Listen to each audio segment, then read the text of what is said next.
Hey guys, we are finally back in the game. How was your day one? Mine was very productive. As you can see, I push up to level 19, so just in case you don't believe me, it's only day one. We didn't actually unlock day 2 because we didn't reach day 2 yet.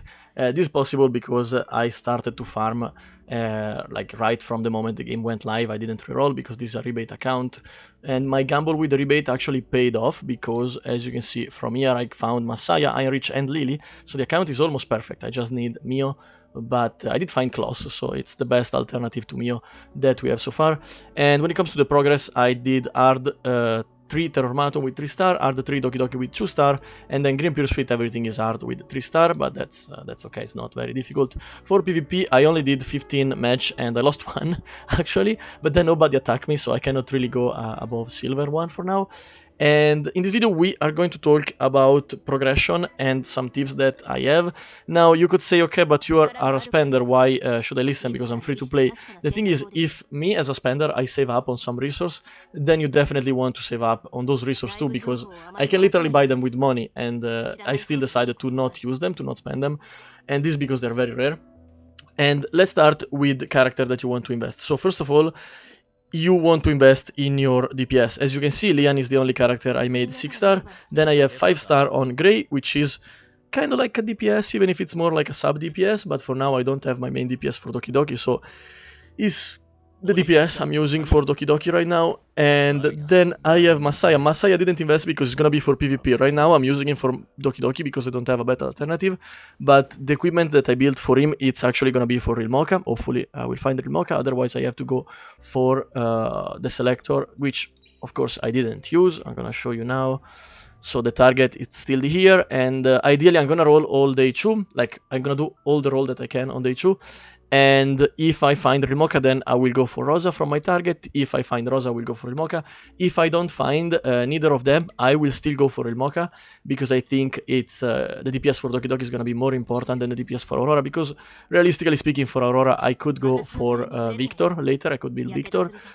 And so, invest into your DPS, give priority to your DPS. Now, there is a difference between the final beta and now, which is that when you start up your character, they actually gain speed. Now, this is important for PvP. For example, if you want to be competitive straight up from day 1, day 2, then in that case, it's going to be important for you to start up, to upgrade the character that you want to use for PvP, your fastest character. So, for example, if you want to use Kraken or Marvell, you definitely need to start them up and increase their speed.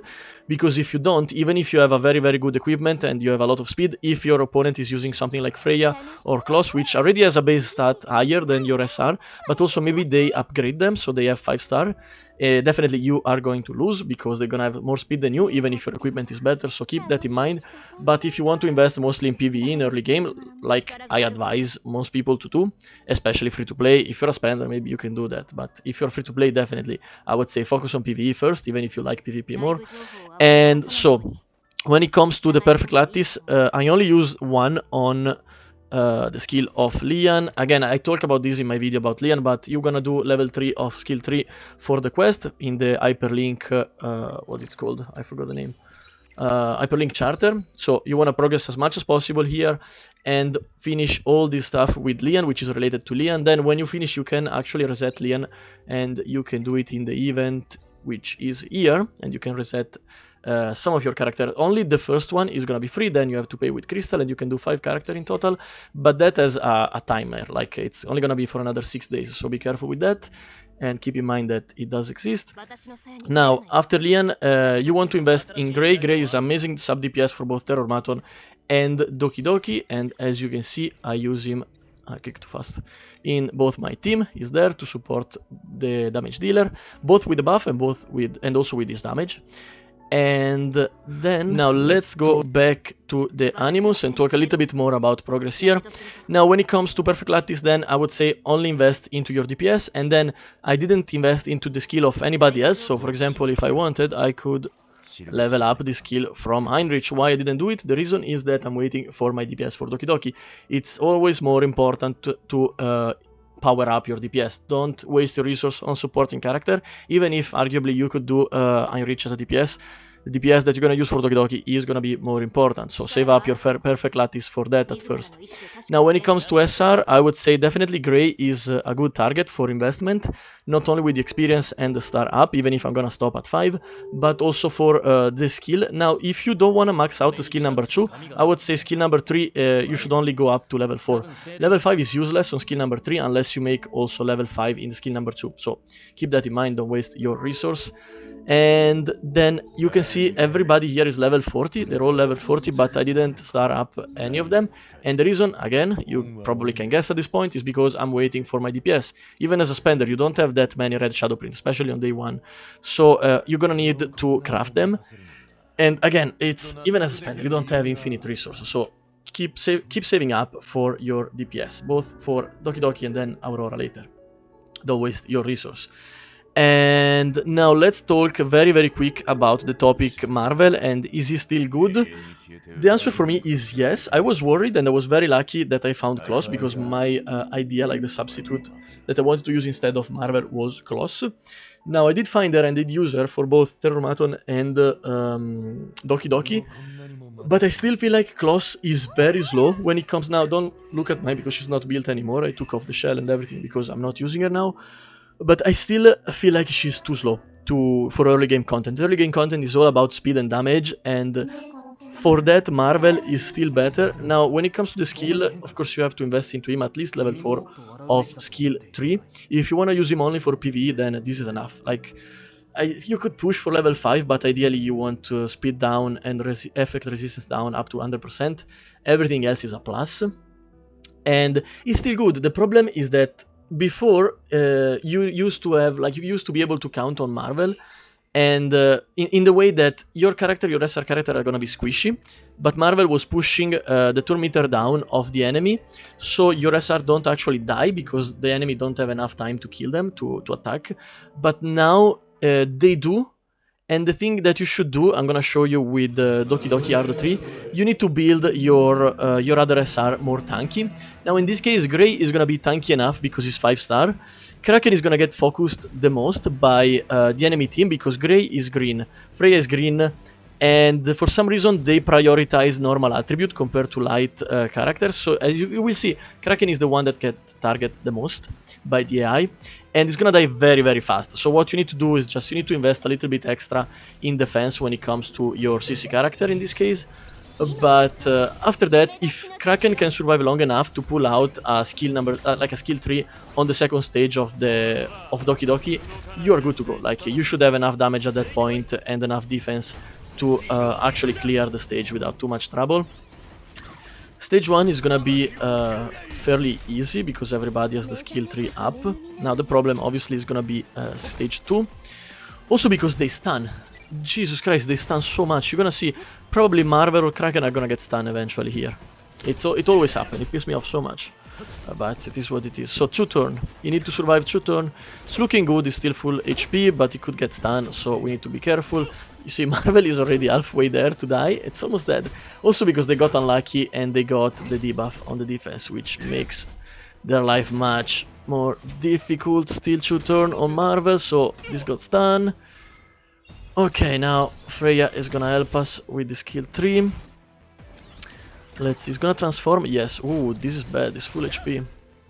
Now this is not good because nobody has the debuff, so they don't take that much damage. Okay. We managed to get, ooh, everybody frozen, nice. Now normally Marvel would have done his skill 3, but now it doesn't, so it's a problem. Oh, he actually did. And I wonder how long it's gonna take for Messiah to do his skill 3. The team is not good, but it's also not bad. Let's be honest. Marvel is doing a decent job for being nerfed as much as he has been nerfed. Is that English? I don't know, man. I need to sleep. But he did a good job. He did a good job. We did 2-star again. And again, he's not as good as before, both Kraken and Marvel. But I would say it's doable. We can use them. I wouldn't say they're not good anymore. Still, as I mentioned before, you're gonna need to be more careful with Kraken, and also with Marvel. You're gonna have to invest a little bit more in their equipment and make them a little bit tankier than before because they're gonna get attacked more. And that's it, really. I'm not that much disappointed, honestly. I think unless I find Mio in my role on day 2, I will keep using Marvell, and it's not that bad. Again, eventually when you reach endgame, you're gonna put the Codex on him as a shell, which is gonna help a lot for the skill tree. And that's it really when it comes to character building and priorities, I would say. Skill and perfect lattice and everything. We can go very quick on the shell, and as you can see, I only have the shell that I'm currently using. I'm sharing one of the shell I share between Masaya and Lian because I don't want to build too many shells. This is already too much, honestly. It's if you're free to play, you probably don't want to max out everything on day 1. I maxed out, like, ascended everything because for me it's quite cheap for this kind of rarity. Like, they don't cost that much resource. But yeah, don't do that because, like, if you're free to play, don't do that because on day 2 most likely you will be able to farm Fabian, and this is where you actually want to invest much more in the shell because Twilight Knight and Black Flag are gonna be super amazing. And that's it also for the shell. I mean, it's all stuff that I talked about in my previous video, so if you need some guide, you can easily find it in my channel. But I hope it was useful just to see the logic, the mentality behind the choice that I'm making for my account. And again, even if I'm a spender, it's the same is gonna apply for you. Like, what you want to invest, what you want to prioritize. I still think DPS is the best choice for everybody when it comes to priority. And also remember to do your hyperlink chart. Like, ideally on the day 1 you want to reach a point where you cannot progress anymore. Like this one I cannot do it because of the level of the account level. This one again is account level. This one is because they asked me to do nightmare and I didn't unlock it because of my account level. And this one is also account level. So ideally you want to reach this point, and if you don't do it on day 1, don't worry too much, you can do it on day 2. And again, the level I did it mostly for content. You don't really need to go. If you're like reach level 17 on day 1, that's already good enough. So don't have too much fear of missing out. You're doing good probably already. Thank you for watching the video. I hope it was useful and see you in the next one. Bye bye.